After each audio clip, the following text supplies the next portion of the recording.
of being empathetic to organizations, I think it's a bit of a struggle. If we say this month we're supporting this, next month we're supporting that, it's like the whole 12 months. Yes, it's quite challenging. And how can the brands know if the LGBT cause is the right cause for them? Yeah. Because we have so many causes and it's so easy to choose the wrong one. Hola, Ricardo. Hola, Noma. Hello. Thank you so much for wanting to come on Ph.D Hard Talk and discuss your research. I am excited to talk about it. Could you please take us through what it is that you're researching and why you're researching it? Of course, first of all, thank you for the invitation. I'm really happy to talk with you about the research. What I'm going to study, and I'm already studying it, is what we call LGBT brand activism. Or we are talking about brand activism, and the idea is to understand how brands are celebrating and promoting the LGBT movement and the gay pride and the rights and acceptance of the community within the society through marketing. Okay, so, as we know, marketing has the 7 structures, isn't it, in terms of the framework. So if we're now looking at the LGBT community, how is that embraced within marketing? That's a challenge. What is going to happen now is, and brand activism is a very recent term, and the idea is still trying to understand how it can be studied within the marketing perspective. Because we are getting inspirations from activism, from social movements, and marketing is like almost stealing these concepts and applying to the framework of marketing. And what we want is to understand what is the difference, because marketing is communication. And we want to see how can marketing moving from communication to creating real changes. That's the challenge. I understand that. So, brands communicate through marketing, essentially, get us to be consumers. So if it's a niche market in the sense of it's a movement that's coming from, social media, as we know, that's the biggest pusher into it. How are brands articulating their sense of responsibility to the community? Yes, first of all, is how can the brands know if the LGBT cause is the right cause for them? Yeah. Because we have so many causes and it's so easy to choose the wrong one that discovering the fit between brand and cause is really challenging, because we cannot have a brand saying that promotes the LGBT rights and acceptance, and after, when we see the employees, for example, we don't see the LGBT community working there, or we don't see a special concern with policies regarding this community. It depends from the countries, for example. So the challenge is the brand first has to start from within, first has to be worried with the employees, and then should be worried with the outside. Okay, so in terms of the organizations, then, isn't it rather difficult for them to say, okay, this is our target market, we need to get the LGBT community into the workplace, therefore when we advertise we need to ensure that we've hired at least one person? I mean, that seems as if, again, it's discriminating against the rest of the communities out there, don't you think? Yes, and that's why LGBT is can be a trap, because when we talk LGBT, we are talking about several different types of persons, and the idea of having everyone in this small world it can be tricky. And of course, it's not mandatory to have someone from the community working to be able to defend the community and to be on the side of the community. But what is important is to make sure that the brand shows and communicates clearly, and we cannot have doubts about the real motivation of the brand to be supporting the LGBT community, because sometimes when we see, for example, the Pride logos during the Pride month, and if the brand doesn't communicate anything else for the entire year, but in June, for example, it changes the logo with the rainbow, this is somehow a commercial only purpose use of the logo, because they are not involved, they are not supporting a cause, they are not supporting a movement. Or imagine we can say we do not agree with something that is going on in our country, and in this month we want to make sure that we don't agree, but for the entire year we are connected with the community, and sometimes the brands are not. Okay, so I'm now thinking, I'm not sure how it is in Portugal, but here in the UK, we have Black History Month, and that's in October. It's only 1 month that, in terms of celebration. Based on that, and, that's the only time that, even the government will educate the world in terms of our world and community here locally. Isn't that the same as having the month of June as well? So in terms of balance there, wouldn't you say? I wouldn't say, when we are talking about a public program, or when we are talking about a government that is promoting something, I think it's different when we are talking about brands. There's no brand without commercial purpose. Mm-hmm. So the idea is, if a brand gets involved, for example, if we create Pride collections to sell them, and we have several brands doing this, and if our engagement is, look at this new collection for June, please, if you like it, buy it, and that's it. Or if a brand creates a collection and the revenues goes to a LGBT association, mm-hmm. for example, that's a small difference that makes all the difference. So the idea is, how are brands getting involved? They create Pride collections, for example, they change the logo with the rainbow, and that's it. Or they do this and they have programs. For example, there's a lot of brands supporting the Trevor Project. And the idea is, what are the brands really doing, and not only communicating. Okay, so you've just mentioned that the Trevor Project. So what is the Trevor Project? Well, the Trevor Project, and there are many other projects that in somehow they support the LGBT community. For example, when we are talking about families that do not accept the sexual orientation of the sons, mm-hmm.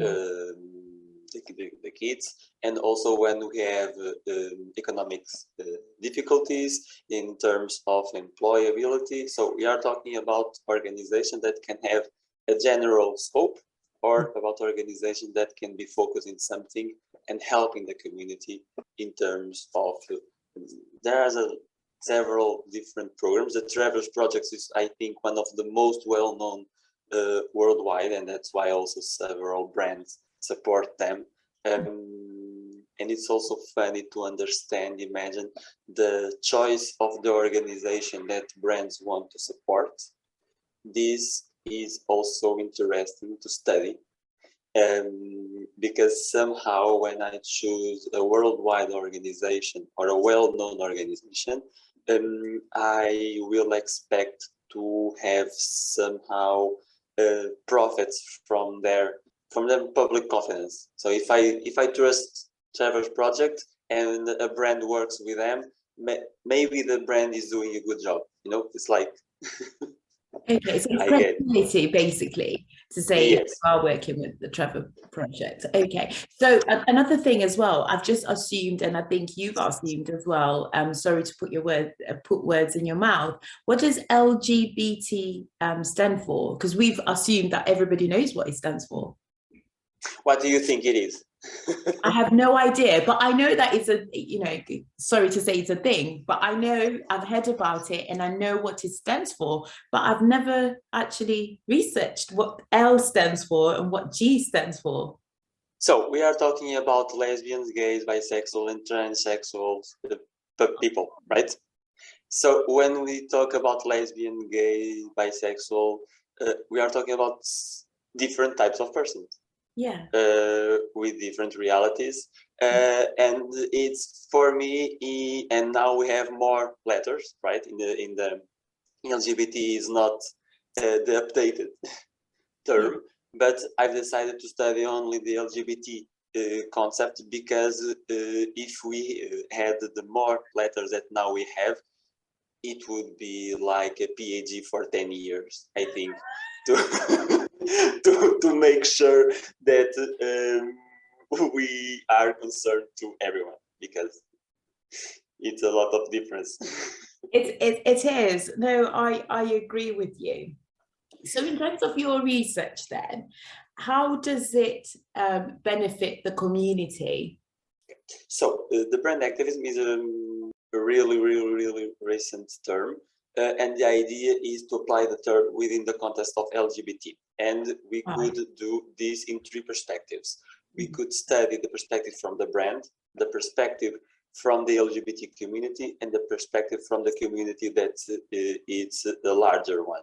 So it's not only the LGBT community, because somehow we have to be concerned, for example, the brand, if the heterosexual community likes or not this support. There's an example of American pastry that did small cookies promoting the LGBT Pride, and they had a boycott from some consumers, and then they had a boycott from others. So in the one hand, they had people that were saying, we are not going to buy from you anymore, and they had people supporting them and saying, don't worry, we are going to buy everything that the others don't want to buy, so you are okay. And this is really interesting, and this study is just the first step. We are going to study the side from the brand. So the idea is to understand the motivations that the brand can have to support LGBT brand activism, and the idea is just to have the first framework, so we can, in the second stage and on the third stage, study the other perspectives regarding the LGBT brand activism. Okay, so in terms of your methodology, have you decided on your strategy in terms of how you want to approach, whether data collection or interviews? Where are you at the moment? So, defining the strategy is a challenge. Of course. But we are going to do interviews. Okay. We want to interview the marketing responsibles within some brands that are connected with the cause, because we are afraid that they won't be able or won't be open to speak with us. If not, we could, and we are going to speak for sure with other people that are considered experts in the marketing field, and we are going to ask them about why are brands, in a more general way, getting involved in this specific cause.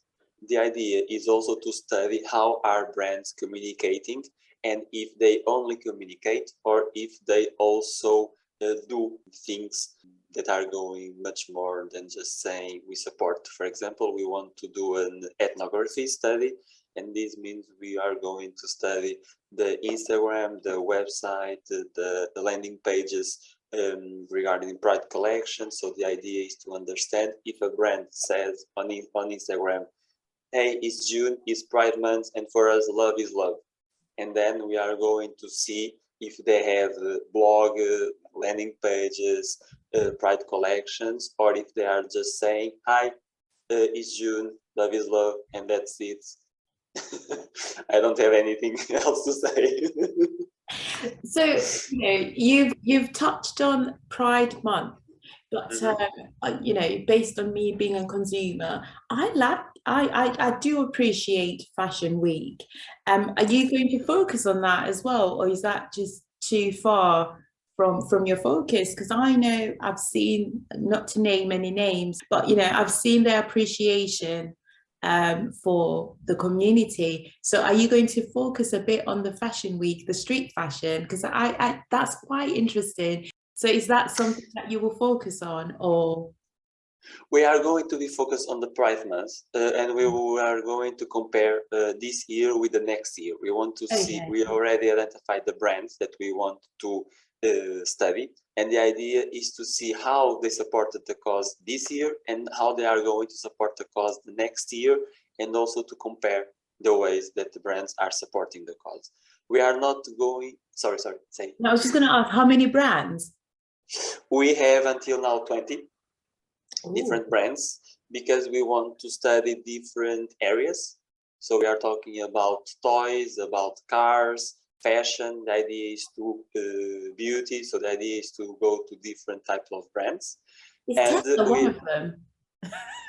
Sorry? Is Tesla one of them? No, I don't think so. But there's another brand that, in my opinion, they do really interesting things, also on cars, but not Tesla. Another one. BMW? No, almost there. Oh, Mercedes. Yes. Oh, yeah, that's a car. But yes, continue. Sorry. And the idea is, imagine we want to study the Pride Month because is when everyone gets a little crazy about it. So Pride Month, every brands are talking about it, and it's easier for us to study the Pride Month because also during the Pride Month is when we have more people saying that the brands are doing rainbow washing and saying that brands are doing somehow a bad use of the LGBT movement.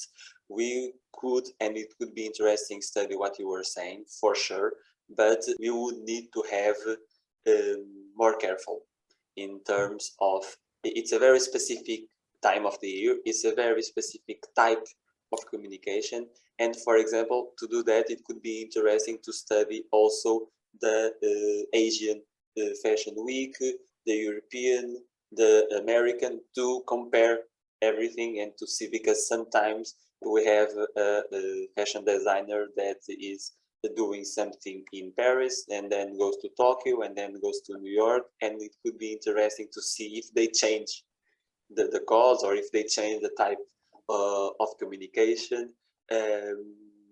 And for me, it's like another way of studying LGBT brand activism that could be really interesting, but it's like another type of research.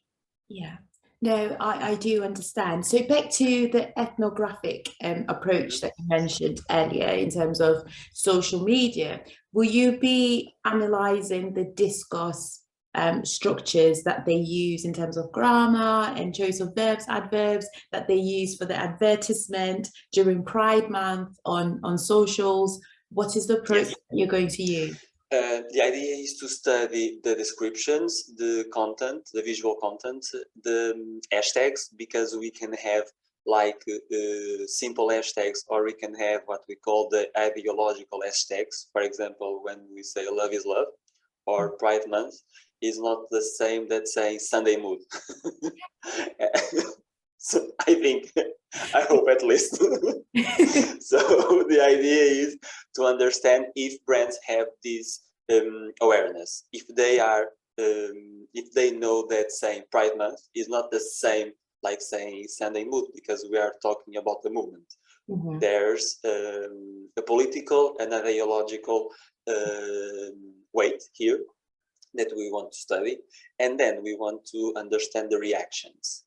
This would be our way to be more connected with the community, is to understand the reactions, and the reactions are regarding the likes, the comments. It could be also interesting, say, talking about if people are sharing or not, what type of language people are using in the comments. We are not going so deeply, because if we did that, we would be studying the perspective of the community and not the perspective of the brands. But we will be studying, yes, of course, the use of hashtags, the use of images, the type of descriptions, and to understand what is the most used hashtag. For example, Pride Month is a very common one, but we also have Love is Love, for example. And we want to understand what brands are doing regarding the hashtags, for example. Excellent. So in terms of your research, I know you've got your chosen keywords there. What is strategy? What is the definition of strategy for your research mean? Because, you know, strategy, I know strategy, but then for your research specifically, how do you define strategy?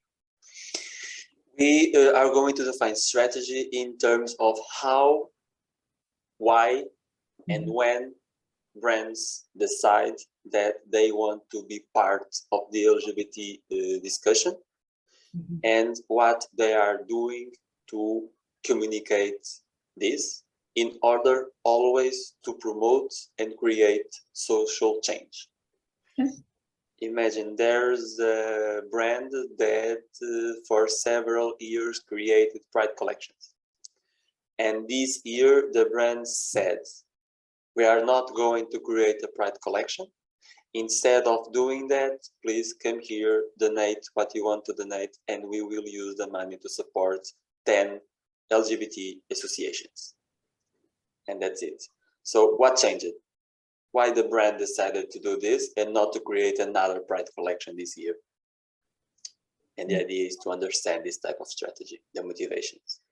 Okay, so I think it's a quite difficult time for businesses at the moment. I mean, we've got sustainability in terms of the is it COP26, whatever the hashtag is, and then we've got, you know, we had the Black movement in terms of Black Lives Matter, then we had the Asian movement, I think it was Asian Lives Matter, then we've got what else was it, the animal movement. There's so much out there at the moment, and I, you know, in terms of being empathetic to organizations, I think it's a bit of a struggle in the sense of, if we say this month we're supporting this, next month we're supporting that, it's like the whole 12 months. So in terms of them pushing the new, you know, brands or something else that they may be thinking to push out, it confuses what the brand is about. So I can see the difficulty in that. I'm not making excuses, by the way.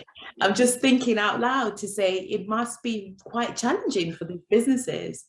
Yes, it's quite challenging, and more than that, it's dangerous. Because imagine we can talk about Asian lives matter, and if the society don't understand why we are talking about this, of course the lives of the Asian people matters. What is the point? Why we have a movement about? So if the community or if the society don't understand the value of supporting this cause, the brand can be communicating to no one, or only to the Asian people.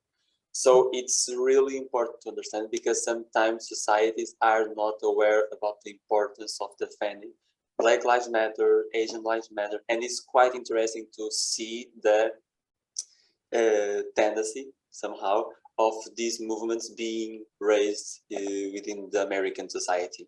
Black Lives Matter, Asian Lives Matter, the Pride month started also in New York, LA, and something.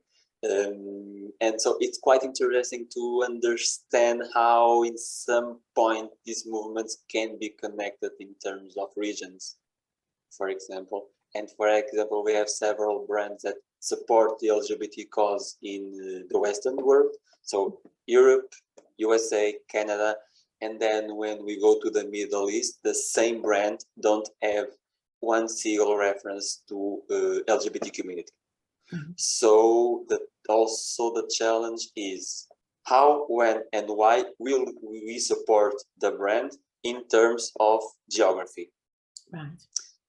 I think that, for example, supporting the movement Black Lives Matter can be a more worldwide position. For example, a brand can have this position worldwide.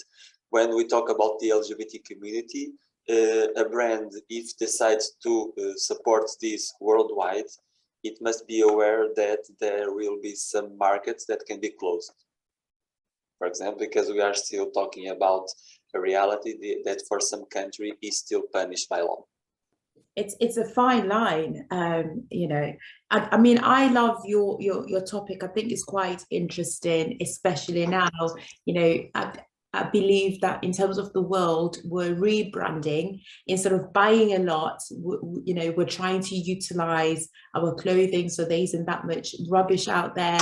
So in terms of the challenges, it's quite interesting. I guess that, you know, in terms of we're coming to an end now, what advice would you have for somebody in your position? Think back to when you were applying for your PhD. What advice would you have for someone reflecting back? My only advice is choose the topic that you are passionate about it. When I choose the topic of my master degree is also about the LGBT community, but in terms of the market, so how brands receive LGBT community to work. It was a human resource thesis, so it was a little different, but the idea is, and now with the PhD, some people told me you have to be aware that this is not a consensual topic.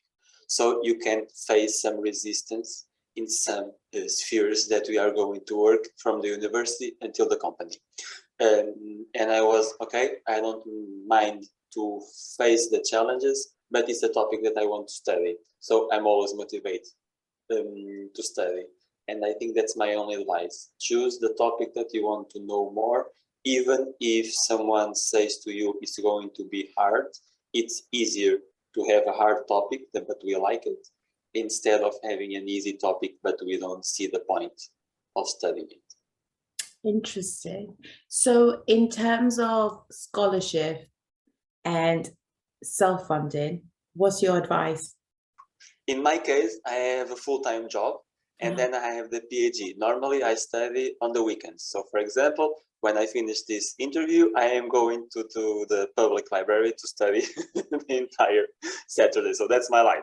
Yeah. But I really like it. And I think that is our choice. For me, it's a better choice to have a full-time job or a part-time job and the PhD, because I believe that we are better researchers if we understand the market. And for me to understand the market, we have to work in the market, you know? So I am studying about market. Because that was wise. Could you repeat that, please? I don't know. To understand the market, we have to work in the market. Something like that. Yeah. And I think I am working in international marketing, and I am studying about marketing and brand activism. And I think it's more insightful. And it's harder, for sure, but it's going to have, I hope, at least more important and insightful conclusions. Okay, so I think, you know, what you're trying to say is if you're dealing with businesses in terms of branding, HR, for example, or, you know, marketing, there's so many strands to it. So nowadays, you need to be in industry for you to understand what the changes are, the legal implications for it, for you to be able to produce a piece of work that's fit for purpose back in industry. Is that understandable? Yes, sure. Because sometimes we have, for example, everything well explained in the research, but when we are going to apply in the reality, we have, for example, the financial department that is saying we cannot do that, right? And we don't think about it when we are doing research in our computer, because doing research, we don't have limits. We don't have a financial director saying no. We don't have the CEO saying no. So we need to understand this in order to create insightful research, but also in order to create realistic research. So what does realistic mean to you? Realistic is we are not only creating nice content to be published, we are creating content that can be used by professionals. For example, I am doing this, and my idea is someone that works in marketing and want to do a brand activism strategy will use my article or my thesis to implement the brand activism strategy. That is for me, it would be the ultimate award with my project. Excellent. Thank you very much. Finally, so why did you decide to come on PhD Hard Talk? Because I think that doing the PhD, we have to be aware that sometimes it's really hard, sometimes it's really funny and good. I feel always tired and happy. So it's like a mix of feelings. Yeah. And I think when I saw your YouTube channel and your presentation, I felt like empathy. I felt like, okay, this project understands what I feel and what I do. And sometimes doing a PhD, it can be lonely in terms like we do our own research. We have people working with us sometimes, of course, but somehow we are alone doing this. And these hard talks are really, really nice to create empathy between us, to create networking, and also to show that everyone can do a PhD. What is important is to have something that really, really, really wants to explore and to understand better. I think that's the difference to someone doing the PhD or not. Interesting. I like that. Thank you. So finally, so future, where do you see yourself? To be honest, I don't have a clear idea because I want everything, but sometimes I don't want anything. So the goal is I want to be a professor in the university. I think for me it could be really, really nice. I think teaching, it's something that I would love to do, but always working in a brand. So I want to be a professor and I want to do the marketing in a brand. And the idea is I really want to work with brands or as marketing strategists or whatever that is not only concerned with making money, because I think that's important and we need a brand that make money, of course, but I want to be part of a brand that makes money and promotes social change as I teach to my students. That's what I see to my future. Excellent. I love that. And I do wish you the best. And, when you give back in terms of the community, I feel like it's such a beautiful thing to do. And it is appreciated, even though people might not come up to you and say thank you. And your research would definitely change people's lives in terms of understanding what it is to be a consumer or an organization and the challenges that both sides face, specifically within the course of 12 months, and why they re-strategize constantly and how much money they lose, with all of these adverts on, Snapchat and Instagram. So I believe it's eye-opening for those who want to know. And we'll have a link at the bottom of the description for your work. So those who want to get in contact with you in terms of your socials, LinkedIn, Twitter, they'll be able to ask you some questions. And hopefully that will just enrich your research as well. That will be great. I'm totally open to speak. So excellent. So thank you again, Ricardo. Obrigada. De nada. Thank you. Welcome. You are doing great.